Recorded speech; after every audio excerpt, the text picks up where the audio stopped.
अस्सलाम वालेकुम स्टूडेंट्स एक दफ़ा फिर second year ICS computer science के नेक्स्ट लेक्चर के लिए हाज़िर हूँ।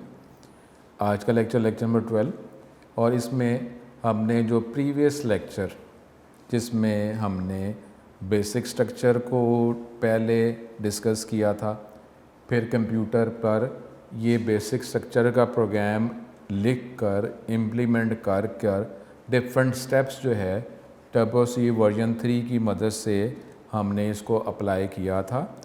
एरर हमने खुद से इम्पोज करके एरर कैसे आता है, उसको सॉल्व कैसे किया जाता है, वो हमने देखा था। तो अब वो प्रीवियस लेक्चर जो हमने सॉफ्टवेयर की मदद से परफॉर्म किया था और उसमें प्रीवियस लेक्चर में आपको बेसिक स्ट्रक्चर जो मैनुअल वाइट बोर्ड पर लिख कर और उसकी अंडरस्टैंडिंग दी थी, उसको इस प्रेजेंटेशन में इस लेक्चर की मदद से वो स्टेप्स दोबारा आपको लॉजिकली जो है वो समझाए जाएंगे। स्टूडेंट, मैं फिर बार बार कह रहा हूँ कि अब से आगे जितने भी लेक्चर्स हैं वो सी लैंग्वेज सॉफ्टवेयर से रिलेटेड हैं। जो भी स्टेटमेंट्स आपको बताई जाएगी वो आपने इस सी लैंग्वेज के टर्बो सी वर्जन 3 को यूज़ करते हुए लाजमी इम्प्लीमेंट करना है। इम्प्लीमेंट करेंगे तो आपको स्टेटमेंट्स की वर्किंग अंडरस्टैंडिंग जो है वो पता चलती रहेगी और आप इस सॉफ्टवेयर के साथ अटैच होते रहेंगे। अगर आप ये वर्किंग नहीं करते, ये सॉफ्टवेयर यूज़ नहीं करते, आप लॉजिकली अगर माइंड में रखते जा रहे हैं कि हाँ ये स्टेटमेंट ये करती है, ये स्टेटमेंट ये करती है, तो इससे आपका ये लेक्चर्स जो है इसका कोई फ़ायदा नहीं होगा। इम्प्लीमेंटेशन, क्योंकि ये प्रैक्टिकल टूल है, सॉफ्टवेयर जो है इससे पहले हमने नहीं पढ़ा हुआ और हमें इसका अंदाज़ा नहीं है, तो इस सॉफ्टवेयर के साथ जितनी वर्किंग करेंगे, जो स्टेटमेंट्स कही जाएंगी, वो डेफिनेटली लॉजिक तो देखना ही होता है कि जब हमने प्रोग्राम बनाना है तो डिफरेंट जो करैक्टर सेट या सेट ऑफ स्टेटमेंट्स उस लैंग्वेज टूल में अवेलेबल है, तो कौन सी स्टेटमेंट मैंने यूज़ करनी, तो वो तो उसको लॉजिक को ज़हन में रख के ही हम उसको प्रोग्राम का पार्ट बनाएंगे ना। लेकिन फाइनली वो सेट ऑफ स्टेटमेंट प्रोग्राम में लिखनी भी तो है ना, वो लिखनी की तरह हैं। और उसमें हो सकता है कि अब स्टूडेंट आपका जो लास्ट लेक्चर आपको वर्किंग में बताया था उसमें ये भी हो सकता है कि आपको कहा था सपोज़ वर्ड मेन के दरमियान स्पेस देनी है, आपने वो स्पेस नहीं दी, इकट्ठा वर्ड लिख दिया। आपको कहा था कि मेन लिखना है स्टूडेंट, ये एरर्स आते हैं, मेन लिखा किसी ने मियाँ लिख दिया, मियाँ साहब, MAIN MIAN। अब उसने कहा मैंने वही वर्ड लिखा है, सर मैंने वही तो लिखा है। अब वो जब कंपाइल करेंगे वो एरर बताएगा, स्पेस देनी है, ये भी एरर है, स्पेस नहीं दी, आपने मेन ही नहीं लिखा, मियाँ लिख दिया। अब मियाँ वर्ड्स वही हैं लेकिन हमारे पास उसके करेक्टर की पोजीशन चेंज कर दी ना, MAIN का तो आपने MIAN कर दिया। सर मैंने करेक्टर वो लिखे हैं लेकिन बेटा उस तरह तो नहीं लिखा ना। तो ये इस तरीके से आपने करना है। ब्रेसेस लगाए कोई नहीं, स्टार्टिंग ब्रेस लगाए, क्लोजिंग ब्रेस नहीं लगाए। प्रिंट एफ के दरमियान स्पेस आपने दे दी है, एक वर्ड था, पेरेंथेसिस नहीं लिखे, सेमीकोलन नहीं लगाया, ऊपर इंक्लूड जो है वो नहीं लिखा, उसमें एंगल ब्रैकेट STDI लिखा था वो नहीं लिखा, स्पेस दे दी। तो ये स्पेस जो है ये एक वर्ड को दो वर्ड में कन्वर्ट कर देती है, तो ये हमारा वो स्टेटमेंट तो नहीं रही ना। प्रिंट एफ में स्पेस दे दी तो क्या बना, प्रिंट स्पेस एफ। तो अब प्रिंट जो है ये एक अलग वर्ड हो गया और एफ अलग वर्ड हो गया, तो इस तरीके से तो वर्किंग नहीं ना होगी। तो इस तरह स्टूडेंट इस सॉफ्टवेयर को डेफिनेटली यूटिलाइज करें, इसको इम्प्लीमेंट करें। इम्प्लीमेंट करेंगे तो ग्रेजुअली हम इसको अपने टॉपिक्स को, स्टेटमेंट को अपने सिलेबस का पार्ट बनाकर सॉल्व करते जा रहे हैं, तो इंशाल्लाह कोई प्रॉब्लम नहीं होगा। सी लैंग्वेज जो है वर्किंग करते रहेंगे, आप इसके साथ अटैच फेमिलियर होते रहेंगे तो किसी भी किस्म का प्रॉब्लम नहीं आना, ऐसी कोई बात नहीं है। क्योंकि अब ये जो है ये तो अब इस ऑनलाइन लेक्चर्स और मैनुअल लेक्चर्स में अब फ़र्क पता क्या हो गया, और ये अब आपको इसका अपने एडवांटेज में ले जाएं कि मैनुअल जब करते हैं तो उसमें हम लैब में जाते हैं, लैब में अब यहाँ पे क्या हो रहा है कि वो जो लैब में जाके जो वर्किंग होती है ना वो अब इस लेक्चर का ही पार्ट बनता जा रहा है कि अब लॉजिकली भी आपको समझाया जा रहा है, थ्योरेटिकल भी समझाया जा रहा है, और आपको कंप्यूटर सॉफ्टवेयर की मदद से ये इन कमांड्स को अप्लाई भी करके दिखाया जा रहा है। तो इसका मतलब है ये लेक्चर जो हैं आपको लैब भी प्रोवाइड कर रहे हैं। अब क्या काम है कि आपने वो वर्किंग जो है उस सॉफ्टवेयर की मदद से करनी है। प्रैक्टिकली सारी जो है इसकी वर्किंग भी इसको इस लेक्चर का पार्ट बन गया है। थ्योरी भी वर्किंग भी, तो बेटा अब फिर क्या प्रॉब्लम रह गया। तो स्टूडेंट इस पर आप तवज्जो करें और वर्किंग जो है साथ साथ करते रहें। अब आगे जो प्रॉब्लम वर्किंग ना करने की वजह से होगा, बाकी इसमें कुछ नहीं होगा कि आप माइंड में नहीं कि जी मैंने कर लिया मुझे समझ आ गई।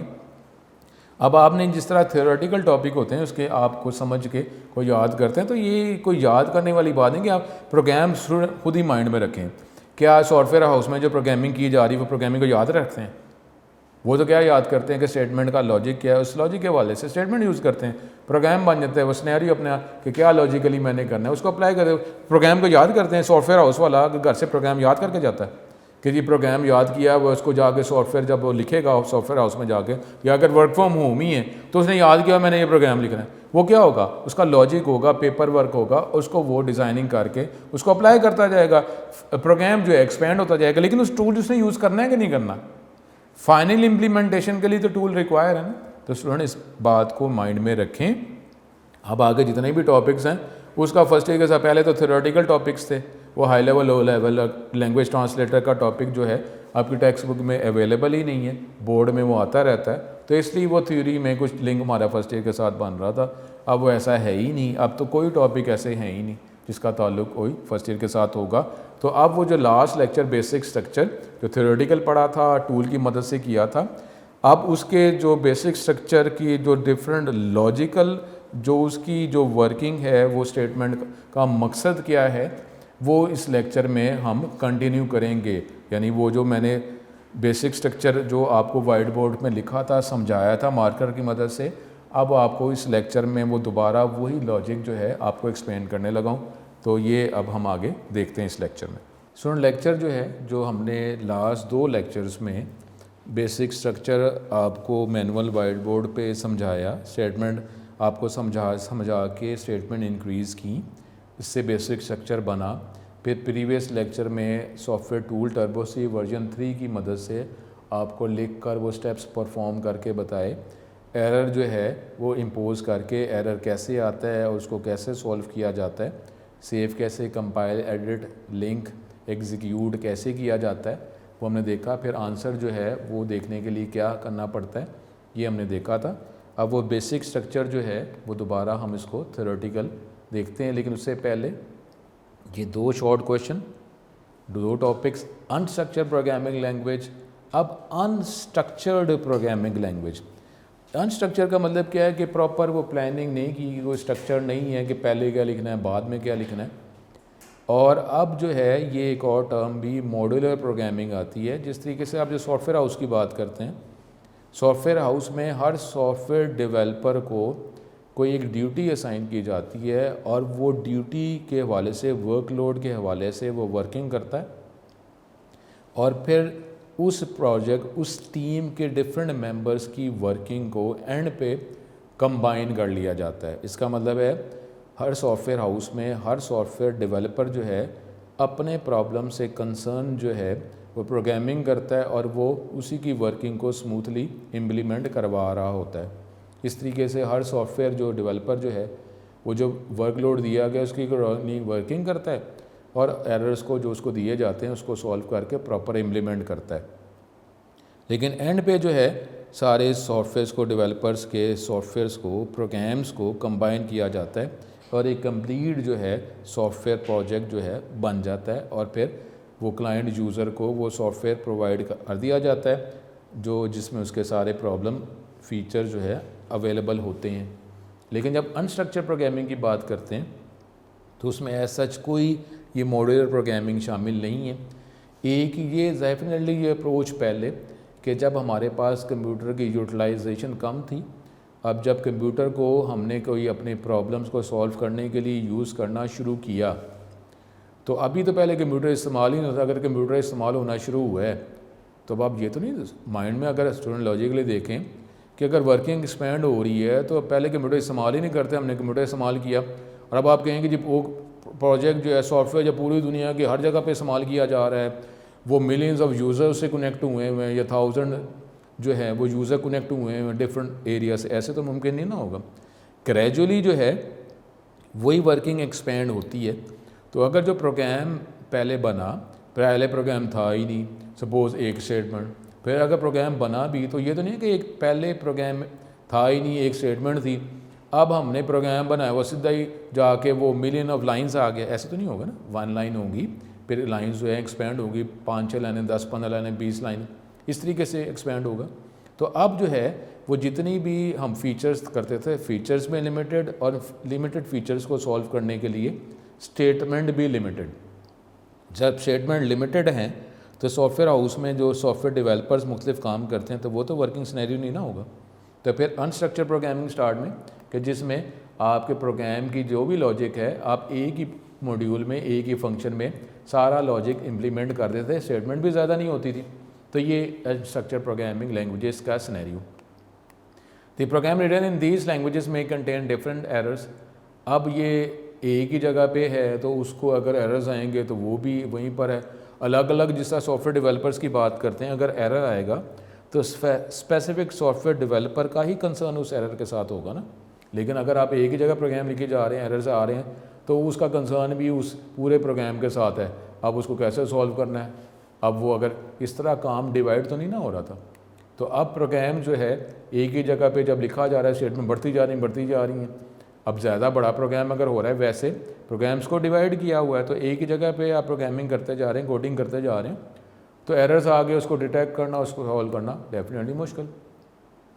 The programs are difficult to understand, modify, it is also difficult to detect and remove errors in these programs. Unstructured program expand होगा तो नंबर ऑफ लाइन्स बढ़ेंगी, तो फिर उसको सॉल्व करना, डिटेक्ट करना एरर को मुश्किल होगा। लेकिन अब जो है, अब हमारे पास आ गया स्ट्रक्चर प्रोग्रामिंग लैंग्वेज। अब C is an example of structure programming language. Structure programming language में आपने जो भी सिनेरियो बनाना है या आपने जो फीचर्स अप्लाई करने हैं, तो आप उसको डिफरेंट फंक्शन मॉड्यूल्स में डिवाइड करेंगे। जिस तरीके से कहा जाता है हमारा जो कोई एक प्रॉब्लम है, वो मेन प्रॉब्लम को डिफरेंट सब प्रॉब्लम में डिवाइड कर देते हैं।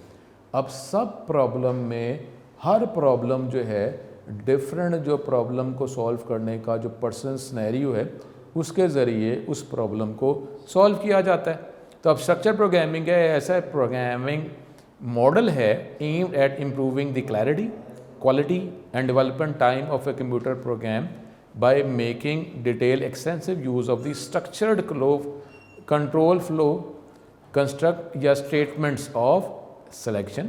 अब इसके ज़रिए हमने प्रोग्राम्स को डिवाइड करना शुरू कर दिया, और डेफिनेटली प्रोग्राम को डिवाइड या ब्लॉक्स में बनाने की डिफरेंट स्टेटमेंट्स जो हैं वो भी उसको बनाया गया, उसको इम्प्लीमेंट किया गया। डिफरेंट जो ब्लॉक स्टेटमेंट्स इफ़ देन इस्तेमाल किया गया। अगर हमने फिर रिपीटेशन स्टेटमेंट्स आ गई, जिसके ज़रिए हम एक ब्लॉक ऑफ स्टेटमेंट को नंबर ऑफ टाइम्स एग्जीक्यूट कर रहे हैं। इसका मतलब क्या हो रहा है कि स्ट्रक्चर प्रोग्रामिंग में हम डिफरेंट प्रॉब्लम्स को डिफरेंट ब्लॉक्स में इम्प्लीमेंट करते जा रहे हैं। तो अब जो है अगर कोई एक एरर है एक ब्लॉक में, इसका मतलब है ज़्यादातर उस एरर का ताल्लुक उसी ब्लॉक तक ही होगा किसी और ब्लॉक में जाने की ज़रूरत नहीं है। ज़्यादातर लॉजिकली क्या होगा, ठीक है, जब लिंकिंग की बात करेंगे तो उससे सारे प्रोग्राम्स को, जितने भी मॉड्यूल्स हैं, उसको लिंक किया जाएगा। लेकिन इनिशियली अगर कोई एरर आता है तो सबसे पहले जो है उसी ब्लॉक को में इसका कंसर्न होता है, उसी को सॉल्व करके नॉर्मली एरर सॉल्व हो जाता है। डिफरेंट फिर ये हमारे पास ब्लॉक स्टेटमेंट्स अवेलेबल हो गई, ब्लॉक स्ट्रक्चर्स और वही सब रूटीन्स या प्रोसीजर्स हमने ब्लॉक्स बना दिए, फंक्शंस बना दिए। It is possible to do structure programming in any programming language, though it is preferable to use something like a procedure programming language. अब देखें ना, वो एक ऐसे एनवायरनमेंट जो आपको उसका सिनेरियो ही ऐसा है कि जो स्ट्रक्चर्ड अप्रोच जो है उसको ज़हन में रख के बनाया गया है, और एक जो ऐसा एनवायरनमेंट है जिस टाइम अभी स्ट्रक्चर अनस्ट्रक्चर्ड की बात ही नहीं थी, प्रोग्राम था कि जी इसी एनवायरनमेंट में लिखना है। लेकिन अब जो एक सिनेरियो को ज़हन में रख कर जब डेवलपमेंट की गई है, हम पहले भी बात करते रहे हैं जिस तरीके से हमने टाइप्स ऑफ लैंग्वेजेस की बात की है कि हर लैंग्वेज जो है, हर एनवायरनमेंट, डेवलपमेंट एनवायरनमेंट जो है किसी मकसद को ज़हन में रख के बनाया जाता है। अब अगर उस मकसद, जिस मकसद को ज़हन में रख के बनाया गया है, तो उस मकसद से रिलेटेड जो है ज़्यादा फीचर्स वो प्रोवाइड करेगा ना, तो डेफिनेटली करेगा, उसका मकसद ही यही। तो इसलिए जो है अब अगर इसमें अगर हम ये अप्रोच अप्लाई करते हैं तो बेटर ऐसा एनवायरनमेंट यूज़ करें कि जो स्ट्रक्चर प्रोग्रामिंग अप्रोच को ही ज़हन में रख के एनवायरनमेंट बनाया गया। तो इसके लिए अगर हम अपने प्रोग्राम को, अपने प्रॉब्लम को डिफरेंट पोर्शंस में डिवाइड करके ताकि उसको बेटर डिटेक्ट और सॉल्व और उसको इम्प्लीमेंट किया जा सके, तो ऐसा ही एनवायरनमेंट यूज़ किया जाए जो स्ट्रक्चर प्रोग्रामिंग अप्रोच को ही ज़हन में रख के बनाया गया। तो इसका मतलब है कि ऐसी एनवायरनमेंट जो structure programming language, structure programming approach यानी स्ट्रक्चर प्रोग्रामिंग लैंग्वेज के अंदर ही अगर आप ये इसको इम्प्लीमेंट करेंगे तो ये ज़्यादा मुनासिब, प्रेफरेबल होगा, क्योंकि वो उसके अंदर आपको वो फीचर्स भी ज़्यादा प्रोवाइड कर रहा है, ऑप्शंस भी, हेल्प भी ज़्यादा प्रोवाइड कर रहा है। तो अब ऐसी अप्रोच जिसके अंदर हम अपने प्रॉब्लम को डिफरेंट प्रॉब्लम्स में और फिर उसको एक पोर्शन को डिफरेंट पोर्शंस में डिवाइड करके अपने प्रॉब्लम्स को सॉल्व कर सकते हैं, तो वो है स्ट्रक्चर प्रोग्रामिंग अप्रोच। और ऐसी लैंग्वेज जिसमें ये अप्रोच इस्तेमाल की जाती है उसको स्ट्रक्चर प्रोग्रामिंग लैंग्वेज कहा जाता है।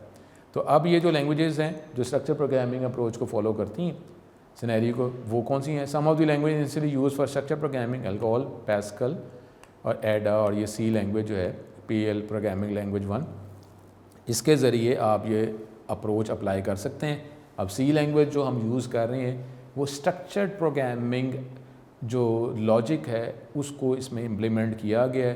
तो इसके अंदर आप जो है स्ट्रक्चर प्रोग्रामिंग या आप जो है अपने एक प्रॉब्लम को डिफरेंट प्रॉब्लम में डिवाइड करें, डिफरेंट ब्लॉक्स में उसको डिवाइड करें और इंडिविजुअली ब्लॉक लिखते जाएं, फाइनली आपका प्रॉब्लम सॉल्व हो जाएगा। तो ये स्ट्रक्चर प्रोग्रामिंग लैंग्वेज सी इसकी एग्जांपल है।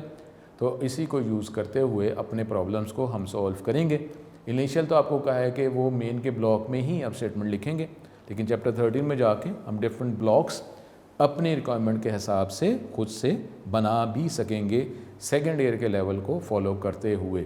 तो ये हमारे पास अनस्ट्रक्चर्ड, स्ट्रक्चर्ड और फिर वो जो हम टॉपिक जो डिस्कस कर रहे थे basic structure of a C program, उसको लॉजिकली हम जो है फिर दोबारा इसको यूज़ करते हैं, देखते हैं। अब ये बेसिक स्ट्रक्चर क्या होता है? द फॉर्मेट, स्टाइल और design of writing a programme.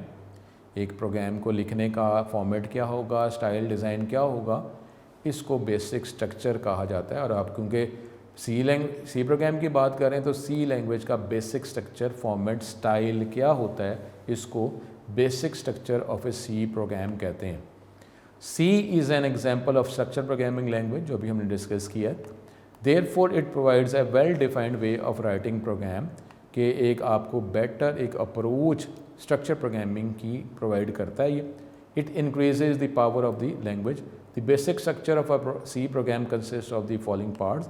ये जो हमने डिस्कस किया सॉफ्टवेयर की मदद से आपको इम्प्लीमेंट करके बताया गया, अब उसको फिर थ्योरेटिकली हम देख रहे हैं। आपको कहा तो था कि वो जो आपको मैनुअल वाइट बोर्ड पे आपको बताया गया उसमें डिफरेंट पोर्शंस को मार्कर की मदद से रिप्रेजेंट करके आपको दिखाया था। अब ये इस टॉपिक में भी हम देख रहे हैं। इसका जो बेसिक स्ट्रक्चर के अंदर जो डिफरेंट पार्ट्स होते हैं वो क्या हैं? हमारे पास यही pre processor, directive, main function, delimiters, statement terminator और फंक्शन प्रिंटफ। ये नॉर्मली आप जो भी प्रोग्राम सी लैंग्वेज में बनाएंगे वो इसी बेसिक स्ट्रक्चर को फॉलो करेगा। ये स्टेटमेंट आप लिखेंगे, स्ट्रक्चर लिखेंगे और मज़ीद आपने जो इम्प्लीमेंटेशन किसी और स्टेटमेंट की करनी है इसी में आप अप्लाई करते रहेंगे। ये मस्ट आपने प्रोवाइड करनी है। ये आपने प्रोग्राम का हिस्सा इन स्टेटमेंट को इस स्ट्रक्चर के अंदर इन पार्ट्स को बनाना ही है। ये इसकी एग्जांपल वही जो हमने बात की ये जो हमने लिखा था इंक्लूड str और ये वर्ड मेन हेलो वर्ड, ये हमने जो बात की थी इसके अंदर ये हमारे पास यही जो example include str word main ये हमने लिखा। और ये देखें इसके अंदर जो बाद में पेरेंथेसिस इसमें वर्ड नहीं लिखा, तो आपको बताया था कि इसमें पेरेंथेसिस एम्प्टी छोड़ दें या वर्ड लिखें एक ही बात होती है। और इसके अंदर फिर वही बात कर रहे हैं। इंक्लूड str जो है ये प्री प्रोसेसर डायरेक्टिव, ये वर्ड मेन जो मेन फंक्शन है ये प्रोग्राम की बॉडी को रिप्रेजेंट कर रहा है। ये स्टार्टिंग ब्रेसेस, क्लोजिंग ब्रेसेस और ये डिलीमीटर भी है। और इसके अंदर आप ये सी की स्टेटमेंट प्रिंटफ आपने इस्तेमाल की है। ये इसका स्ट्रक्चर। और इसमें अब बेसिक स्ट्रक्चर जो है इसके अंदर जो पार्ट्स हैं उसको इंडिविजुअली डिफाइन किया जा रहा है। प्री प्रोसेसर डायरेक्टिव जो हमने वो बात की थी, नंबर साइन से जो स्टेटमेंट स्टार्ट होती है वो प्री प्रोसेसर डायरेक्टिव को रिप्रेजेंट कर रही होती है।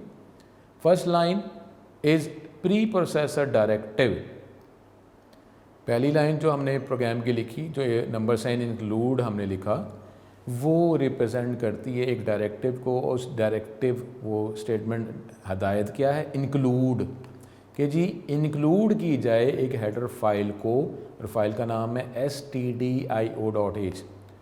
ये प्री प्रोसेसर डायरेक्टिव्स ऐसी कमांड्स होती हैं, ये दो ही कमांड्स हैं जो हमारे सिलेबस में शामिल है, एक इंक्लूड है, एक और कमांड है जो भी हम देखते हैं, जिसमें थ्योरेटिकल है, फिर नेक्स्ट लेक्चर्स में उसको देखा जाएगा।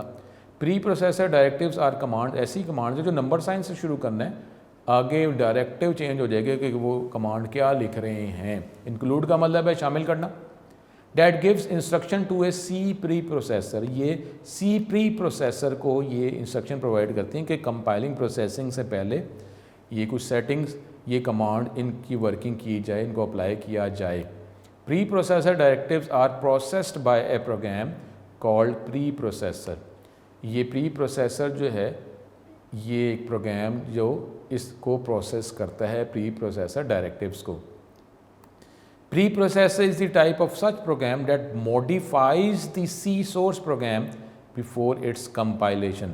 अब ये क्या मतलब है, देखें हमने इंक्लूड stdio लिखा था, तो अब हमने क्या बात की थी कि जी प्रोसेसिंग से पहले इस फाइल को अटैच कर लिया जाए, इसकी स्टेटमेंट को अटैच कर लिया जाए जो कुछ इसके अंदर लिखा हुआ है।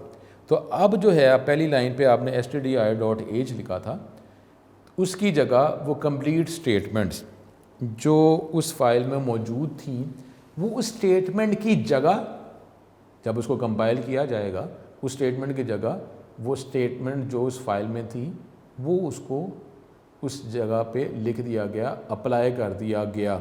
यानी क्या मतलब है, जब उसको कंपाइल किया जाएगा तो ऊपर जो लाइन stdio.h लिखी, उसकी जगह जो स्टेटमेंट्स उस फाइल में मौजूद थी उनको कंपाइल किया जा रहा है, ना कि ये इंक्लूड stdio, क्योंकि उसकी जगह तो वो लाइंस जो हैं उसको कंपाइल किया जाएगा। तो ये वो स्टेटमेंट, ये लाइन कि जी preprocessor is the type of such program that modifies the C program before its compilation, आपके प्रोग्राम को ये मॉडिफाई कर देती है, क्योंकि उस लाइन की जगह उसने वो सारी स्टेटमेंट stdio की शामिल कर दी है, उसको कंपाइल किया जाएगा। ठीक है। Preprocessor directive start with hash symbol, ये अब इसके ज़रिए प्री प्रोसेसर डायरेक्टिव स्टार्ट होगी, और उसके बाद आप कीवर्ड यूज़ करेंगे, रिजर्व वर्ड है, कीवर्ड है, इंक्लूड या डिफ़ाइन। हमारे सिलेबस में यही दो है, इंक्लूड तो हमने यूज़ कर लिया, डिफ़ाइन हम देखेंगे। अब इस तरीके से नंबर साइन इंक्लूड लिखेंगे, फिर नंबर साइन डिफ़ाइन लिखेंगे, जो हमें ज़रूरत होगी। तो हमने अभी जो है वो नंबर साइन इंक्लूड लिखा है। These directives are written at the start of a program, program के स्टार्ट में ही इन डायरेक्टिव्स को लिखा जाता है। और हमने बात की थी कि सी लैंग्वेज में जो स्टेटमेंट लिखेंगे, नॉर्मली उसके एंड पे स्टेटमेंट टर्मिनेटर सेमीकोलन लगाते हैं। तो ये प्री प्रोसेसर डायरेक्टिव जो आप स्टेटमेंट लिखते हैं, इसके एंड पे सेमीकोलन नहीं लगता। It is not terminated with semicolon, इसके आखिर में सेमीकोलन नहीं लगाएंगे। ये रूल्स हैं। अब ये सी लैंग्वेज का जो एनवायरनमेंट जो है वो आपने पहले नहीं पढ़ा हुआ, तो इसलिए जो है इसके अंदर जो रूल्स हैं उसमें इतना परेशान होने की ज़रूरत नहीं है। बस एक रूल्स हैं। अब देखें, अब आप जो कॉलेज या एकेडमी को अगर आप बिलोंग करते हैं, ज्वाइन करते हैं, तो इसके अंदर जो वर्किंग के जो रूल्स हैं वो तो आपको फॉलो करने ही पड़ते हैं ना। तो इसी तरीके से ये इसके रूल्स हैं। इस रूल्स को इसमें अब आप ये कहीं ऐसा क्यों होता है सर, ये क्यों है, ये क्यों है, स्मॉल ABC क्यों लिखी जाती है, स्मॉल लेटर्स क्यों लिखे जाते हैं, ये उसकी वर्किंग है। तो उसमें आपको इतना परेशान होने की जरूरत नहीं, बस स्मॉल ABC स्मॉल लिखें। आप ये प्री प्रोसेसर डायरेक्टिव के आगे सेमीकोलन नहीं लगाना तो ज़ाहिर है वो रिक्वायर्ड ही नहीं है, अगर लगाएंगे तो एरर आएगा, और जब नहीं लगाना होगा, नहीं लगाएंगे तो उधर एरर आएगा। तो हमारे पास ये, उसके बाद include preprocessor directive tells the compiler where to find the meanings of different standard identifiers. ये कंपाइलर को ये बताता है कि ये जो आइडेंटिफायर्स जो मुख्तलिफ़ चीज़ों को रिप्रेजेंट करने के लिए हम ये वर्ड स्टेटमेंट इस्तेमाल करते हैं, इसका मतलब क्या है, इसका मतलब कहाँ से पता चलेगा। जिस तरीके से ये प्रिंट-एफ है, जो अभी हमने बेसिक स्ट्रक्चर में प्रिंट-एफ इस्तेमाल किया है, गेट-ch आगे हम यूज़ करेंगे। तो अब प्रिंट-एफ जो है क्या मतलब है, किस चीज़ को रिप्रेजेंट करता है। तो ये जो वो फाइल जो stdio जो है उसके अंदर जो लाइनें लिखी हुई हैं उसके ज़रिए में पता चलता है, कंपाइलर को पता चलता है कि जी printf जो है ये रिप्रेजेंट किसको कर रहा है, ये एक नाम वर्ड तो है, ये आइडेंटिफाई किसको कर रहा है। तो जब उस लाइन्स को वो कंपाइल करता है तो पता चलता है कि printf जो है एक फंक्शन है। तो अब उसके अंदर जो स्टेटमेंट्स हैं उनको एक्सिक्यूट किया जाता है जो लाइब्रेरी फाइल में मौजूद होती हैं। These meanings are describe in different header files जैसे stdio.h और conio.h। ये हम आगे जब स्टेटमेंट इस्तेमाल करेंगे तो जब ज़रूरत पड़ेगी तो इस हेडर फाइल को इंक्लूड करना पड़ेगा। अभी printf के लिए आपको पता है कि आपको stdio.h, क्योंकि इसके अंदर stdio.h के अंदर printf के सिंटैक्स रूल्स पड़े हुए हैं, तो आपको प्री प्रोसेसर के तौर पर इस फाइल को इंक्लूड करना पड़ता है। उसके बाद जो है हमारे पास मेन फंक्शन। मेन फंक्शन जो है हमने बात की है कि जो सेकंड लाइन जो नॉर्मली होती है वो मेन फंक्शन स्टार्ट को रिप्रेजेंट करती है। Main function is the place where the execution of a C program start. Main function वो हमारी जगह है जहाँ पे हमारे सी प्रोग्राम की एग्जीक्यूशन स्टार्ट होती है। जब प्रोग्राम को एग्जीक्यूट किया जाता है तो कंट्रोल एंटर होता है, यानी इस मेन के अंदर जो लाइनें लिखी होती हैं उसको फिर एग्जीक्यूट किया जाता है और एक एक करके सारी स्टेटमेंट को एग्जीक्यूट किया जा रहा होता है। Each C program must contain main function. हर सी के प्रोग्राम में मेन फंक्शन लाजमी होगा। It is called the definition of main function, यानी ये मेन फंक्शन को रिप्रेजेंट करता है कि मेन फंक्शन में है क्या, मेन फंक्शन के अंदर स्टेटमेंट्स क्या हैं। If a C program does not contain main function, main function ही नहीं है तो उसको डेफिनेटली कंपाइल एग्जीक्यूट नहीं किया जा सकता और ये एरर आपको शो हो जाएगा। डेफिनेटली मेन फंक्शन, मेन का ब्लॉक लाजमी लिखना है आपने, और इसी से हमारी सी लैंग्वेज की प्रोग्राम की एग्जीक्यूशन स्टार्ट होती है, कंपाइलिंग स्टार्ट होती है और फिर आगे वर्किंग जो हमने करनी होती है वो की जाती है। उसके बाद इसका सिंटैक्स क्या है, general syntax of main function. अब ये वो जिस तरह हमने बात की, मेन फंक्शन वॉइड ब्रेसेस लिखेंगे जो मेन फंक्शन के स्टार्ट और एंड को रिप्रेजेंट करता है, डिलिमिटर है, और उसके अंदर मेन फंक्शन में जितनी भी स्टेटमेंट लिखनी होती हैं वो आप इसमें लिखते हैं। तो चैप्टर 13 से पहले जितनी भी स्टेटमेंट लिखेंगे ये आप इन ब्रेसेस इस डिलिमिटर के अंदर ही लिखेंगे चैप्टर 13 तक। चैप्टर 13 में जाकर फिर आगे एक्सपेंड हम करेंगे। और अब ये अबव स्ट्रक्चर जो है आपने बात की है किस तरह भी लिखा जा सकता है कि आप जो है इसमें वर्ड में लिखा, लेकिन वर्ड मेन के बाद आपने प्रिंसेस में वर्ड नहीं लिखा, उसको एम्प्टी छोड़ दिया, तो ये एक ही बात है, वर्ड मेन वर्ड लिखें या वर्ड में लिखें और ये प्रिंसेस को खाली छोड़ दें, एक ही बात होती है। अगर आप खाली भी छोड़ेंगे उसका मतलब भी यहाँ पर वर्ड ही होता है। पहले वाला वर्ड लाजमी लिखना है, इस स्टाइल में वो लाजमी लिखना है। उसके बाद हमारे पास मेन फंक्शन जो है उसके जो मुख्तलिफ जो हिस्से होते हैं वो क्या, इसके अंदर डेफिनेशन ऑफ मेन फंक्शन जो है वर्ड वॉइड से शुरू होता है, जो हमने डिस्कस किया था, आपको बताया भी था वाइट बोर्ड में मार्कर की मदद से करके भी बताया था। अब मेन से पहले वाला जो वर्ड है उसकी वो बात कर रहा है, it indicates the type of value that is return by function. Main से पहले वाला वर्ड जो है वो ये रिप्रेजेंट करता है कि ये फंक्शन किस तरह की वैल्यू रिटर्न करेगा। जैसे सपोज इंटीजर है, अगर हमको इंटीजर वैल्यू अगर फंक्शन प्रोसेसिंग करने के बाद आंसर इंटीजर में रिटर्न करता है तो हम INT लिखेंगे, लेकिन क्योंकि आपको बताया है मैंने कि मेन के ये जो स्नैरियो है वर्ड मेन वर्ड, ये हमारे सेकेंड ईयर के हवाले से ऐसे ही रहेगा, इसको चेंज नहीं करेंगे, ये हम अगली डिग्री में करेंगे। लेकिन चैप्टर 13 में जाके जब डिफरेंट ब्लॉक्स हम फंक्शंस क्रिएट करना पड़ेंगे तो हम मेन के अलावा फंक्शन का जो हम बनाएंगे तो फंक्शन के नाम से पहले वर्ड के अलावा भी कुछ लिख सकेंगे चैप्टर 13 में। तो उससे आपको इस मेन से पहले वाले वर्ड और बाद वाले वर्ड की अंडरस्टैंडिंग हो जाएगी चैप्टर 13 में। अभी चैप्टर 13 से पहले मेन से पहले वर्ड लिखेंगे और उसका मतलब है कि ये मेन फंक्शन भी एक फंक्शन ही है जो एनवायरनमेंट उसको चला रहा है। तो ये मेन फंक्शन कोई प्रोसेसिंग करके जवाब रिटर्न, किसी भी तरह का जवाब किसी भी वैल्यू की फॉर्म में रिटर्न नहीं कर रहा, इसलिए मेन से पहले वर्ड लिखा है। Word before main function means that the function will return nothing और नो वैल्यू। उसके बाद आप कीवर्ड वर्ड मेन के बाद पैरेंथेसिस में लिखते हैं कि ये वैल्यू कोई पैरामीटर इसको चलाने के लिए प्रोवाइड भी नहीं करना पड़ रहा। जिस तरीके से कैलकुलेटर में अंडर रूट की बात की थी, उसमें एक वैल्यू प्रोवाइड करनी पड़ती है। अब ये मेन फंक्शन भी अगर कोई चला रहा है, आप नहीं बल्कि एनवायरनमेंट चला रहा है, तो उसमें ये कोई वैल्यू एज ए पैरामीटर इसको चलाने के लिए रिक्वायर भी नहीं है कि देनी पड़े। और जब वैल्यू को दे रहा है तो ये वैल्यू कोई इसको यूज़ भी नहीं कर रहा कि मेन फंक्शन। तो जब वैल्यू जो भेजी नहीं गई तो डेफिनेटली उसको यूज़ भी नहीं किया जा रहा, तो फिर मेन के बाद पेरेंथेसिस में वर्ड लिखते हैं। Keyword word in parenthesis indicate that the main function does not accept any argument या arguments.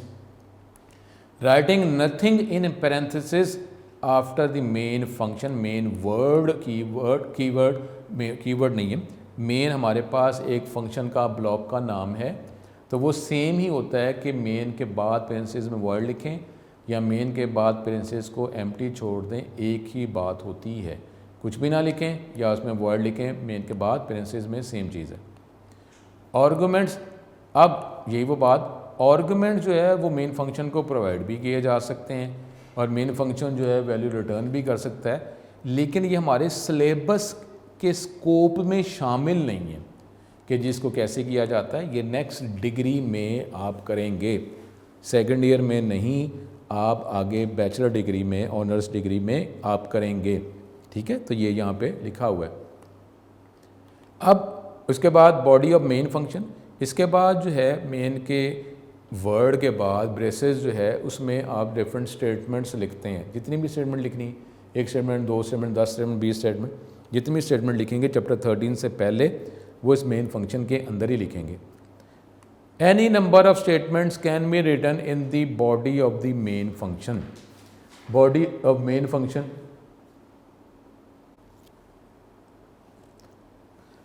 Body of main function, body of main function क्या है? ये हमारा वो ब्लॉक है जिसके अंदर आप जितनी स्टेटमेंट्स एग्जीक्यूट करना चाहते हैं वो आप इसमें लिखेंगे। तो जितनी भी स्टेटमेंट लिखेंगे वो इस ब्रेसेस, इस ब्लॉक के अंदर ही लिखेंगे, वो उसको मेन फंक्शन की बॉडी ब्लॉक कहा जाता है। Any number of statement can be written in the body of the main function. The body of main function is enclose in braces. Braces word हम यूज़ करते हैं, कर्ली ब्रैकेट्स आपको सिर्फ knowledge के लिए दिया गया, अदरवाइज़ हम ब्रेसेस का वर्ड यूज़ करेंगे। ये ब्रेसेस, इसके अंदर ही आप जो है स्टेटमेंट्स लिखेंगे। It consist of different C language statements. तो इंस्ट्रक्शंस हम यूज़ करते हैं कि जो भी प्रॉब्लम को सॉल्व करना है हमने, तो कौन सी स्टेटमेंट हम यूज़ करेंगे, डिफरेंट स्टेटमेंट्स जो अवेलेबल हैं सी लैंग्वेज में, जिससे हम अपना प्रॉब्लम सॉल्व कर लेंगे। जब हम ये प्रोग्राम इम्प्लीमेंट करेंगे तो वो हमें देखना पड़ता है कि कौन सी स्टेटमेंट हमने यूज़ करनी है, और वो प्रोग्राम हमारा इस तरह बन जाता है। और फिर हमारा जो भी प्रॉब्लम है उन स्टेटमेंट्स की एग्जीक्यूशन के बाद वो प्रॉब्लम सॉल्व हो जाता है। The instructions are used to implement program logic. उसके बाद हमारे पास डिलिमिटर, जो तीसरी लाइन है वो डिलिमिटर को शो करती है। मतलब यहाँ पे स्टार्टिंग ब्रेसेस जो ब्लॉक को रिप्रेजेंट कर रही है कि ब्लॉक जो है वो स्टार्ट होने लगा है, हमने ब्लॉक स्टार्ट कर दिया। The third line of the structure is called brace. The left brace, वो उसका मतलब है कि हमने मेन फंक्शन जो है उसकी बॉडी को स्टार्ट कर दिया, ब्लॉक को स्टार्ट कर दिया है।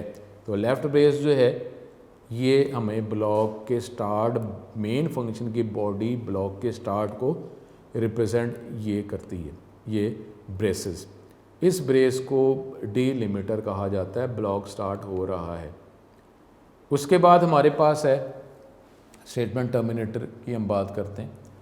जो हम स्टेटमेंट नॉर्मली यूज़ करते हैं उस स्टेटमेंट के एंड पर आपको, जिस तरह इस बेसिक स्ट्रक्चर में हमने प्रिंटएफ की बात की थी, प्रिंटएफ एक आइडेंटिफायर है, स्टेटमेंट है जो फंक्शन को रिप्रेजेंट कर रही है स्टेटमेंट। इस स्टेटमेंट के एंड पर, और नॉर्मली मेजॉरिटी में नॉर्मली सी लैंग्वेज की स्टेटमेंट्स का एंड जो है इस स्टेटमेंट टर्मिनेटर पे होता है। ये सेमीकोलन या स्टेटमेंट टर्मिनेटर जब डिटेक्ट किया जाता है तो इससे पता चलता है कि हमारी स्टेटमेंट जो आप यूज़ कर रहे हैं वो ख़त्म हो गई। यानी प्रिंटएफ की स्टेटमेंट प्रिंट एफ के वर्ड से स्टार्ट होती है और सेमी कोलन पे ये स्टेटमेंट ख़त्म होती है। ठीक है, तो आगे जो है जिस तरह हम वर्किंग करते जाएंगे तो ये आपको इसके साथ फेमिलियर होकर डिफरेंट सिनेरियोज़ में मैं आपको बताता जाऊंगा। यानी अब ये जो है अगर सी लैंग्वेज में, अगर ये सी लैंग्वेज का एनवायरनमेंट यूज़ कर रहे हैं और अगर आप प्रिंट एफ जो है वो आप 2 दफ़ा लिखना चाह रहे हैं, एक दफ़ा प्रिंट एफ लिखा, फिर आप एक मैसेज प्रिंट करा रहे हैं, आप कोई और मैसेज प्रिंट करना चाह रहे हैं तो एक और प्रिंट एफ अगर आप यूज़ करना चाहते हैं तो आप वैसे नॉर्मली तो हमें लॉजिकली ये पता है कि एक स्टेटमेंट एक लाइन में हम लिखेंगे। प्रिंट एफ लिखा, वो जो मैसेज प्रिंट करना चाह रहे हैं वो लिखा और सेमीकोलन लिखा, फिर अगली लाइन में प्रिंट एफ लिखा और जो अगला मैसेज प्रिंट करना चाह रहे हैं वो लिखा, फिर सेमीकोलन लगाया। लेकिन ये तो डेफिनेटली रीडेबिलिटी है कि प्रोग्राम जो है, अगर कोई प्रोग्राम डेवलपर, क्योंकि वक्त के साथ साथ जो है जो प्रोग्राम की जो डेवलपमेंट की जाती है उसको एनहेंस, मॉडिफाई, इंक्रीज़ भी किया जाता है, बेटर किया जाता है। तो अब जो है, अब जो सॉफ्टवेयर हाउस के अंदर सॉफ्टवेयर डेवलपर्स हैं या जो प्रोग्राम डेवलप कर रहे हैं वो मे बी जो है वो अब उसका उस कंपनी के साथ, सॉफ्टवेयर हाउस के साथ ताल्लुक़ नहीं है। तो अब जो सॉफ्टवेयर हाउस में जो सॉफ्टवेयर डेवलप किया जाता है उसको ओन करती है वो कंपनी, वो सॉफ्टवेयर हाउस, यानी वो उस कंपनी की, सॉफ्टवेयर हाउस की प्रॉपर्टी है, वो सॉफ्टवेयर प्रोग्राम उसकी प्रॉपर्टी है।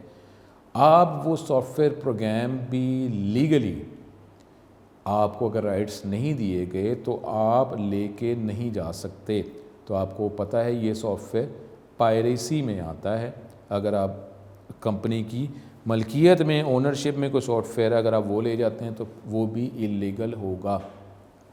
लेकिन अब सॉफ्टवेयर डेवलप किया किसी सॉफ्टवेयर डेवलपर ने, अगर वो कंपनी छोड़ गया, अब कोई और सॉफ्टवेयर डेवलपर, क्योंकि वो सॉफ्टवेयर तो उस कंपनी की ओनरशिप में है, तो अगर उसको एनहेंस करना चाहेगा तो अब जो है अगर जो स्टेटमेंट लिखी गई हैं प्रोग्राम को बनाने की, जो स्टेटमेंट लिखी गई हैं, यूज़ की गई हैं, अगर उसकी रीडेबिलिटी ज़्यादा होगी या ऐसा लॉजिक इस्तेमाल किया जाएगा जो कन्वेंशन के तौर पर, स्टाइल के तौर पर पूरी दुनिया में वही लॉजिक्स इस्तेमाल किए जाते हैं, तो कोई और सॉफ्टवेयर डेवलपर प्रीवियसली किसी और सॉफ्टवेयर डेवलपर के प्रोग्राम को बेटर अंडरस्टैंड कर सकता है। क्योंकि बजाय इसके कि वेरिएबल के नाम सपोज करते हैं तो वेरिएबल का नाम क्या होने चाहिए, जिस तरह के आप वर्किंग कर रहे हैं तो उसी तरह के वेरिएबल का नाम रखें, बजाय इसके वेरिएबल का नाम रख दें ABCD क्या। तो अगर आप एवरेज कैलकुलेट कर रहे हैं, किसी वेरिएबल में स्टोर कर रहे हैं तो वेरिएबल का नाम ही एवरेज रख दें, बजाय इसके वेरिएबल का नाम रखा हुआ है बी। अब बी क्या है, बी वेरिएबल जो है जो एवरेज को रिप्रेजेंट कर रहा है। तो इस तरीके से वो सॉफ्टवेयर डेवलपर को, आप तो अगर उसके साथ अटैच हैं तो आपको पता चला कि जी मुझे पता है जी बी जो है वो एवरेज को रिप्रेजेंट कर रहा है, लेकिन ये तो अगर वेकेट करेंगे, छोड़ेंगे तो किसी और को तो नहीं पता चलेगा। इसी तरीके से जब स्टेटमेंट्स जो हैं एक लाइन में आप बेटर जो है एक ही स्टेटमेंट लिखते हैं, लेकिन सी लैंग्वेज में वो स्टेटमेंट के एंड को रिप्रेजेंट किया जाता है सेमीकोलन से। अगर आप एक लाइन में एक स्टेटमेंट लिखी सेमीकोलन, फिर उसी लाइन में एक स्टेटमेंट और लिखी सेमीकोलन, फिर अगर जगह है तो एक स्टेटमेंट और लिखी सेमीकोलन, तो अब क्या हुआ, अब सी लैंग्वेज के एनवायरनमेंट जो है उसको तो प्रॉब्लम कोई नहीं है, क्योंकि स्टेटमेंट स्टार्ट हुई, सेमीकोलन आया, स्टेटमेंट ख़त्म होगी, फिर अगला वर्ड आया, स्टेटमेंट स्टार्ट ख़त्म, आपने एंड पे लगाई, एक स्टेटमेंट और ख़त्म होगी। एक लाइन में 3 स्टेटमेंट लिख दें, लेकिन ये इस तरीके से प्रोग्राम की रीडेबिलिटी, अंडरस्टैंडिंग इफेक्ट होती है। तो इसलिए नॉर्मली जो है एक लाइन पे एक स्टेटमेंट लिखी जा सकती है, लेकिन इस सी लैंग्वेज के एनवायरनमेंट में एक लाइन पर 3 स्टेटमेंट्स भी आप लिख सकते हैं, क्योंकि आप सेमीकोलन लगाया हुआ आपने दरमियान में हर स्टेटमेंट के एंड पे लिख सकते हैं। लेकिन नॉर्मली जो एनवायरनमेंट्स इससे पहले आप यूज़ करके आए हैं डेवलपमेंट के लिए, बेसिक लैंग्वेज जो आप मैट्रिक में पढ़ा है उसमें नॉर्मली एक लाइन पे एक ही लिखते थे और लाइन के ख़त्म होने का मतलब ही स्टेटमेंट का ख़त्म होना होता था। लेकिन यहाँ पे सेमीकोलन जो है वो स्टेटमेंट के ख़त्म, एंड होने को रिप्रेजेंट करता है। If any statement does not and with the statement terminator, किसी स्टेटमेंट के एंड पे टर्मिनेटर नहीं, सेमीकोलन नहीं लगाया जाएगा, तो कंपाइलर जो है, जो हमने प्रीवियस लेक्चर में किया था, सेमीकोलन हमने खुद से स्किप किया था तो एरर जनरेट हो गया था। तो ये एरर उसने जनरेट कर दिया, स्टेटमेंट मिसिंग सेमीकोलन। ये आपको एरर मैसेज दिखाएगा, आपको डेफिनेटली वो सेमीकोलन स्टेटमेंट के एंड पे लगाना पड़ेगा। फिर हमने इसमें यूज़ किया था प्रिंटफ।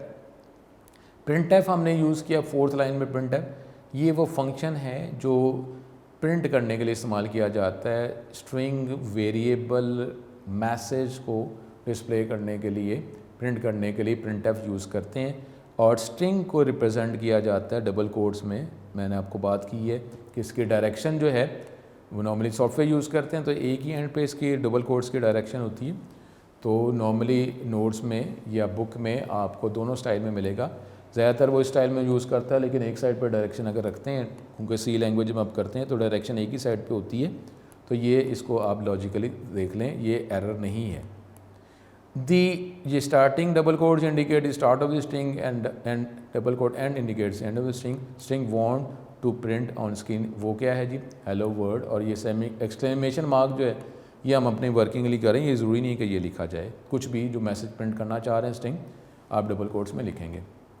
उसके बाद डिलिमीटर, जो आखिरी लाइन पे आपने फिर क्लोजिंग ब्रेस लगाया है, जो डिलिमीटर को शो करता है क्लोजिंग ब्रेस, जिसका मतलब है कि मेन फंक्शन का जो ब्लॉक जो है वो ख़त्म हो गया।